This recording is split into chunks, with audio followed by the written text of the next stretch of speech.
Hi, this is a weekend quick catch up on a request that I've had from a couple of you. It is about ambiguity. Why and how is it so important for leaders in the making, for people who are pushing their careers to enjoy ambiguity? The reality is, the world of tomorrow, in fact, the world of today, is all gray. There is no black, there is no white. Things change overnight. I very strongly believe that it's very important to train our hearts and our minds to live with information that is incomplete, to live with data that is not 100% there, and to live with the reality that things change almost at the blink of one's eyes.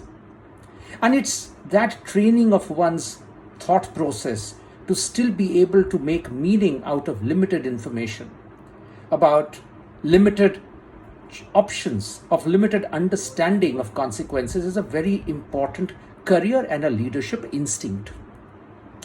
So, what does this mean in terms of playing into a world which is grey? And that's why I'm wearing grey today as well. First is, get to understand the interrelationships between the moving parts, not hold them as constant. So as the balls are moving, how do you read the interplay? And this is partly a cerebral exercise, and partly there is a bit of intuition.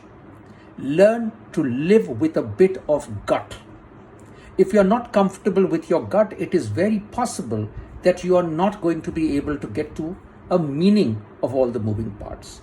The second, try and build around yourself people who can give you perspectives. It is almost impossible for one single person to be able to get the entire perspective of a situation.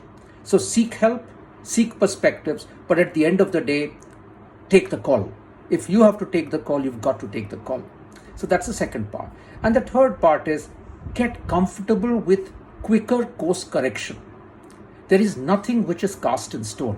You've got to make up your mind. You take your punt, you play out your bets. If it doesn't play out right, or the context again changes, learn to flex and be agile as well as you can be. So agility is the name of the game. And the more you realize that you get your rights in a higher proportion than the wrong calls, I think you are doing very well. Remember, no one has got 100% of one's calls in one's career or in one's leadership journey right. It's okay to fail. It's okay to get it wrong.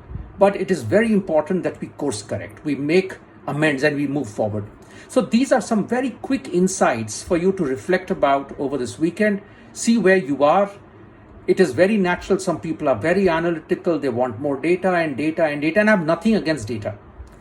The only comment I have is, do not procrastinate for the ideal information and data before you make a decision, because there is none. You will never be saying that I have now got 100% of all data points, quantitative and qualitative.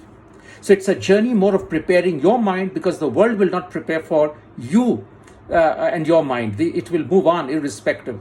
So think about it and enjoy this reflection. And as always, I look forward to hearing from you.